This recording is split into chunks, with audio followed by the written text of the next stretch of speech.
नमस्कार, भव्या श्री न्यूज से मैं नूपुर। रेप कांड का आरोपी भरत सोनी के घर पर चला बुलडोजर। जी हां, यह वही भरत सोनी है जिसने कुछ दिन पहले उज्जैन के वड़नगर रोड पर 12 साल की बेटी के साथ रेप करके उसे नग्न अवस्था में सड़क पर उतार दिया था। वह बेटी 8 किलोमीटर तक उसी अवस्था में भटकती रही। इन दिनों वह इंदौर के अस्पताल में एडमिट है। भरत सोनी ने उसे ऐसा जख्म दिया है जिसे वह जिंदगी के अंतिम क्षण तक भूल नहीं पाएगी। यह एक ऐसा दर्द कलेश पीड़ा है जिसे उबरना नामुमकिन है, लेकिन इस दर्द को लेकर उसे अब जीना ही पड़ेगा। यह सोचने की बात है कि आखिर ऐसे कुकर्म लोग करते क्यों हैं। दूसरी बात, आज जो भरत सोनी के घर पे जो बुलडोजर चला है, जी हाँ, नगर निगम पूरी पुलिस बल के साथ वहां तैनात थी और उनके घर को बिल्कुल वीरान कर दिया गया। सिर्फ मंदिर बची है। अब देखिए, यह भरत सोनी ने अवैध रूप से सरकारी जमीन पे कब्जा कर रखा था। यह उज्जैन के नानाखेड़ा क्षेत्र में उसका मकान बना हुआ था, जो उसे सरकार ने तुड़वा दिए। अब सारे लोग सड़क पर आ चुके हैं। परिवार में 12 मेंबर थे, एक की पहले ही मौत हो चुकी थी और अभी 11 लोग बच्चे से लेकर बड़े तक सड़क पे आ चुके हैं। मंदिर बना है। अब सरकारी जो भी अधिकारी वहां पर थे उपस्थित, उन्होंने मंदिर को तो हाथ नहीं लगाया। इन्होंने इतनी चालाकी से वहां मंदिर का निर्माण किया कि उसे लगा कि ये तो जमीन सरकारी है, इस पे मकान बना लेते हैं और उसके बाद कभी भी ऐसी बात होगी तो धीरे धीरे मंदिर निर्माण करके और वहां पे आराम से संतों जैसा आराम से भक्त बन करके रह जाएंगे और लोग आएंगे और उसके बाद मंदिर टूट नहीं पाएगा। यानी धीरे धीरे पैसे बना करके और उसे पक्के का जमीन बनाना, पक्के का मकान बनाना इनकी योजना होगी। अब समझ सकते हैं कि दिल कितना काला था।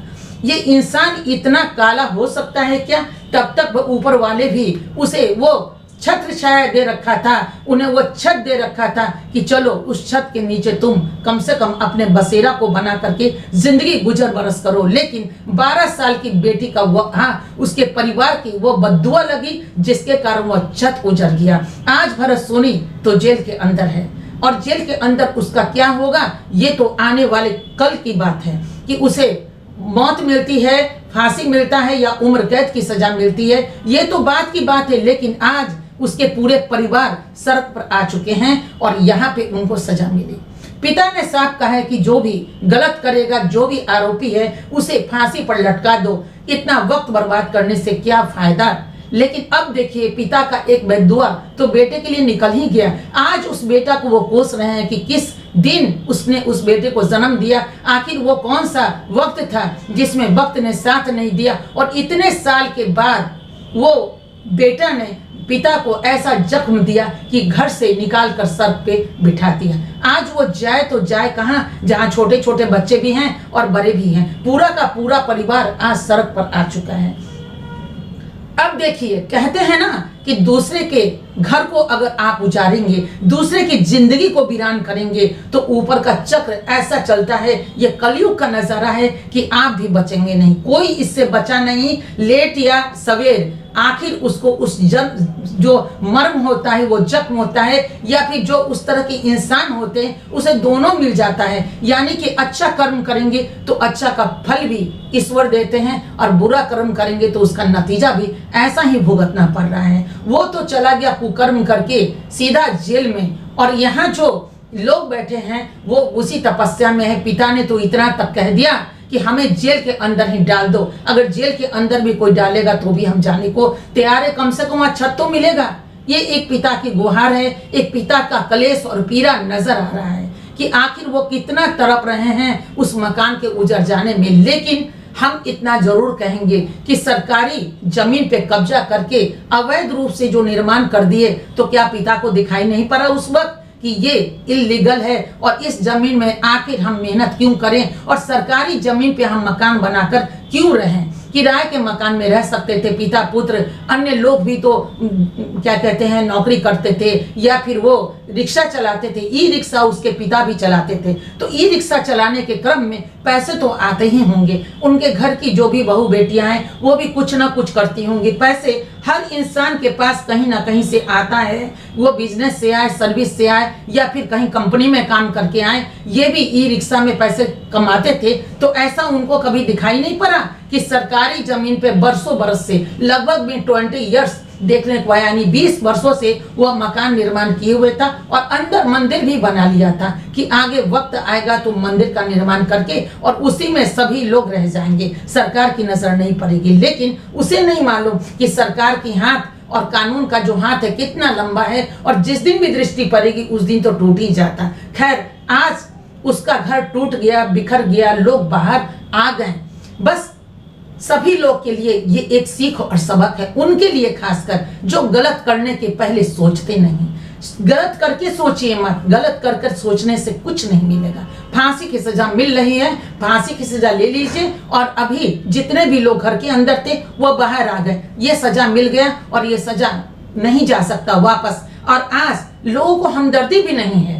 अगर यूं उजड़ जाता घर और चमन और खाने को अगर रोटी नहीं मिलती तो पड़ोसी भी आकर के रोटी दे देते। लेकिन ये वैसे पिता का पुत्र है जिसके पिता ने जिसके बेटे ने 12 साल की बेटी के से ऐसा कुकर्म किया और उसे जीते जी मार दिया, और बेटी के परिवार वाले भी जीते जी मर रहे हैं। आज बेटी चाहे जो हो, कुछ लोग उसे मानसिक रूप से विक्षिप्त कर रहे हैं, लेकिन वो बेटी स्वस्थ है, कुछ लोग ऐसा भी कर रहे हैं। ये तो आगे पता चलेगा कि विक्षिप्त है या नहीं, लेकिन वो तो बेटी है।